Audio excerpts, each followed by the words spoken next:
Hello everyone, welcome to study IAS. और आज की वीडियो में मैं आप सभी के साथ डिस्कस करूंगा नार्को टेस्ट के बारे में। आप लोगों को पता है अभी एक न्यूज़ जो कि हर जगह फैली हुई है, जहां पे बात करी जा रही है दो लोगों की, आप कह सकते हैं, जिसमें से दो बेसिकली प्रेमी थे।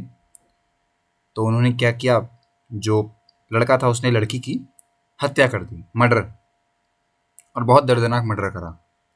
36 टुकड़ों में यहाँ पे उसे काटा था। बहुत मतलब खुद में ही ये दिल दहला देने वाली बात है। अभी क्या हो रहा है इस टाइम पे प्रेजेंटली कि पुलिस को ये तो पता लग गया कि ये केस हुआ है, पर अभी पुलिस के पास ये सबूत नहीं है कि आखिर वो जो 36 टुकड़े हैं वो कहाँ पे हैं, क्योंकि इसने एक साथ नहीं वो दफनाए, एक एक करके ये दफना रहा था।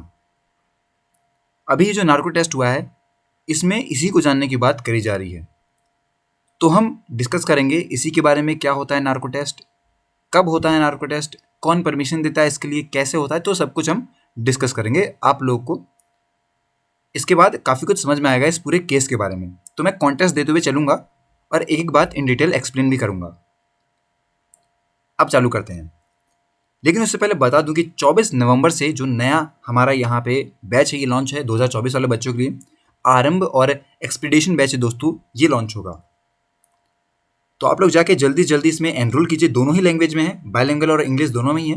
तो जहाँ पे आप कंफर्टेबल हैं वो आप यूज़ कर सकते हैं। सेम दोस्तों यहाँ पे अभी प्राइस ड्रॉप चल रहा है। आप लोग अगर तुरंत जाएंगे बेसिकली तो आपको यहाँ पे बहुत ज़्यादा पैसे का 18 मंथ पे आपको जो डिस्काउंट मिल रहा होगा ना, इतना आपको कभी नहीं मिलेगा। 44,000 तक आप लोग को डिस्काउंट मिल रहा है। अभी जाइए, और अगर आप लोग जो हमारा कोड स्टडी आईएएस वो यूज़ करेंगे तो आप लोगों को एडिशनल 10% का डिस्काउंट भी मिलेगा। 0% की EMI भी अवेलेबल है दोस्तों। सी सेट के जो आप कर सकते हैं यहाँ पे प्रिपरेशन है वो भी आप कर सकते हैं, उस पर भी ऑफर अवेलेबल है। EPFO की जो क्लासेस हैं ये भी लाइव हो चुकी हैं, आप लोग यहाँ पे भी एनरोल कर सकते हैं। और 20 नवंबर को सुबह 11 बजे होगा आपका UPSC CSC का GS कॉम्बैक्ट, तो जहाँ पे आप लोग खुद का मतलब फ़ायदा उठा सकते हैं इसका भी। फ्री इंटरव्यू गाइडेंस प्रोग्राम भी अवेलेबल है, इसका आप लोग बेनिफिट ले सकते हैं। और हमारा जो ऐप है कम्पीट ऐप, ये भी लॉन्च हो गया है। तो जहाँ पे अगर आप लोग बैटल करेंगे तो आप लोग लैपटॉप और 2 लाख तक के जो प्राइसेस हैं ये जीत सकते हैं। ये बात होगी अनअकैडमी की। अब बात करते हैं नार्को टेस्ट के बारे में।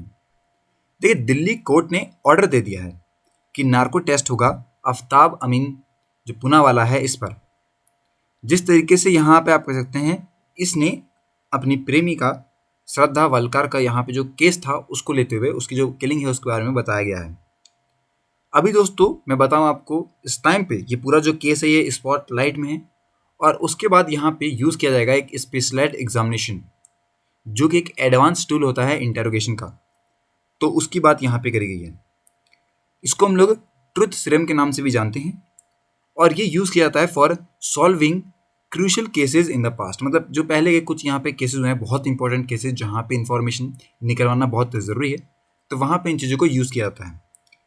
इस टेस्ट के अंदर दोस्तों काफ़ी सारे यहाँ पे एडमिनिस्ट्रेशन के ड्रग्स अवेलेबल होते हैं, जैसे कि सोडियम पेंटोथल हो गया, स्कोपोलामाइन हो गया, आपका सोडियम एमेटाइल हो गया, ये सब होती हैं, जो कि कहीं ना कहीं आप कह सकते हैं जो पर्सन है जिसको ये दिए जा रहे हैं उसको यहाँ पे अलग अलग स्टेजेस में, जो यहाँ पे आप कह सकते हैं एक कंडीशन होती है जिसका नाम होता है एंथेंसिया, इसके अंदर डालने में मदद करता है। ओके, तो इस तरीके से इन सब जो ड्रग्स हैं इनको यूज़ किया जाता है कि उसे एक ऐसी कंडीशन में डाल दे जिसके बाद वो अपने आप ही जो सच्चाई है इसे बोल दे, कि आप लोग सवाल पूछेंगे और ये हो जाएगा। एक और यहाँ पे वर्ड आता है जिसका नाम है पॉलीग्राफ टेस्ट। ये क्या है इसको समझते हैं पहले, ठीक है। देखिए, दोनों अलग अलग होते हैं। पहली बात तो ये समझाइए, पॉलीग्राफ और नार्को टेस्ट बहुत अलग अलग हैं। जो पॉलीग्राफ है ये होता है अजम्पशन बेस्ड, जो फिजियोलॉजिकल रिस्पॉन्सेज होते हैं ना, अगर वो ट्रिगर्ड होंगे उसको यहाँ पे आप कह सकते हैं लाया जाता है। और पॉलीग्राफी जो टेस्ट है दोस्तों, इसके अंदर कोई भी ड्रग इंजेक्ट नहीं किया जाता है बॉडी के अंदर। रेदर देन दोस्तों इसमें काफ़ी सारी अलग अलग चीज़ें यूज़ की जाती हैं, जैसे कि कार्डियो क्लफ हो गया, सेंसिटिव इलेक्ट्रोड्स हो गए, जो कि यहाँ पे सस्पेक्ट के अटैच किए जाते हैं। फिर यहाँ पे अलग अलग चीज़ों के साथ इसमें काम होता है, जैसे कि blood pressure, pulse rate, respiration हो गया, sweat gland activity, blood flow, इन सबसे चेक किया जाता है। ओके, और जो क्वेश्चन का मेजर है वो भी चेक किया जाता है एक साथ इनको करके। आप लोगों ने अक्सर यहाँ पे आप कह सकते हैं टीवी शोज वगैरह में ये देखा होगा पॉलीग्राफी, जहाँ पे एक व्यक्ति को यहाँ पे सीट पे बैठा देंगे जो मुजरिम है बेसिकली, या फिर जिस पे चेक करा जा रहा है उसको एक सीट पे बैठा देंगे, उसको यहाँ पे यूज किया जाएगा काफी सारे इंस्ट्रूमेंट्स को, और सवाल पूछा जाता है उससे, फिर चेक किया जाता है कि सही बोल रहा है गलत बोल रहा है। ओके, तो ये हो गया पॉलीग्राफ। देखिए दोस्तों, अगर मैं बात करता हूँ नार्को टेस्ट के बारे में, तो इसका एक स्टेज होता है जिसको कहते हैं हम लोग हाइपोटोनिक स्टेज, जिसके अंदर जो व्यक्ति है जिसे ये दिया जा रहा है वो यहाँ पर कह सकते हैं इनहेबिटेड रहता है कि वो किसी इंफॉर्मेशन को घुमा सके बेसिकली, और जो भी उसके कॉन्शियस माइंड में चल रहा है वो यहाँ पे वो तुरंत के तुरंत रिवील कर देता है। ये आप कह सकते हैं काम रहता है इसका। जो इन्वेस्टिगेशन एजेंसी रहती है वो यूज करती है इस टेस्ट को जब यहाँ पे कोई भी एविडेंस, कोई पिक्चर नहीं मिल रही होती है उस केस के दौरान, तो तब आप कह सकते हैं इन्वेस्टिगेटिंग जो एजेंसी है वो इस स्टेज को यूज करती है, फिर इस एक्टिविटी को यूज करती है।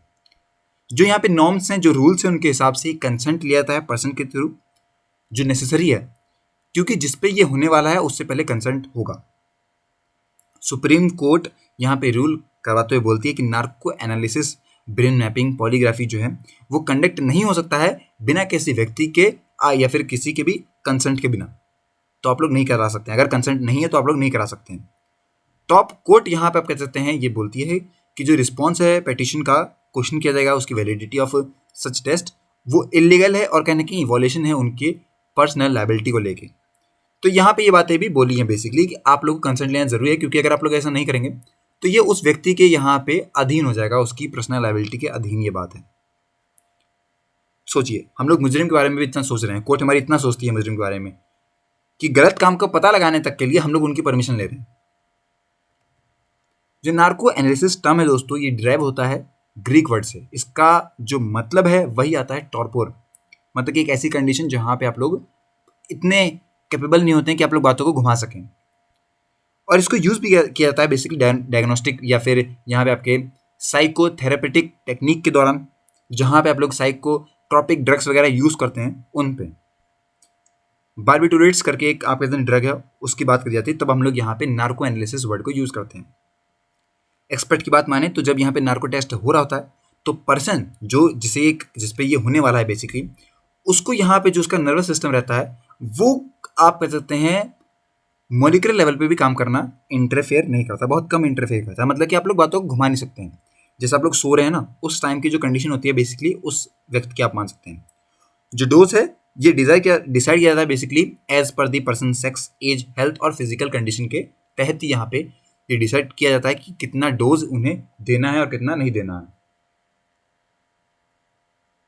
जो नार्को एनालिसिस टेस्ट है दोस्तों, ये नोटेबली रहा और इसे यूज किया गया था बेसिकली 2002 गुजरात रेड्स केस के अंदर, जब अब्दुल करीम तेलगी का फेक स्टैम्प पेपर स्कैम आया था वहाँ पे।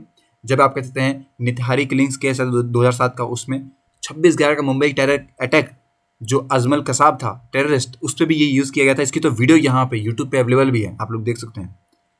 फॉरेंसिक साइंस लेबोरेटरी के ऑफिशियल्स के दौरान ये मतलब उनके हिसाब से जब ये टेस्ट हो रहा होता है तो फर्स्ट यहाँ पे जो इन्वेस्टिगेटर होता है ये सबमिट करता है केस को विद लेबोरेटरी और ब्रीफ करता है उनको ये सब, उसके बाद ही ये सब पॉसिबल हो पाता है, otherwise you are not allowed to do anything.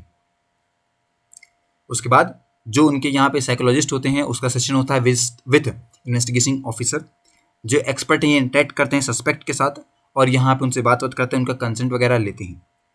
उसके बाद यहाँ पे जो साइकोलॉजिस्ट होता है वो सेटिस्फाई होने के बाद कि हाँ सस्पेक्ट सब कुछ समझ चुका है, उसकी मेडिकल कंडीशन एग्जामाइन हो गई है, तब हम लोग प्रोसेस चालू करते हैं। और इसके बाद यहाँ पे पूरी एक तरीके से फोटोग्राफी टीम भी बैठी रहती है, उसको भी भेजा जाता है सब कुछ, उसके बाद ये सब हो पाता है। मतलब कि एक काफ़ी बड़ी प्रोसेस है, आप लोग इतनी आसानी से नहीं कह सकते कि नार्को टेस्ट हो गया तो जाइए ले लीजिए हो गया, नहीं ऐसा कुछ नहीं है। आपको कंसेंट वगैरह एक पूरी रूटीन होगा, एक रूल्स नॉर्म्स वगैरह आपको फॉलो ही करने पड़ेंगे। ओके, तो आई होप कि अब आपको समझ में आ गया होगा बेसिकली आखिर नार्को टेस्ट क्या है, कब यूज़ किया गया, कैसे यूज़ होने वाला है और इस पे जो व्यक्ति है ये पुणे वाला इस पे कैसे यूज़ होने वाला है। आई होप कि आपको समझ में आ गया होगा। चलिए आज की वीडियो के लिए इतना ही, मिलते हैं नेक्स्ट वीडियो में, तब तक के लिए have a nice day and take care.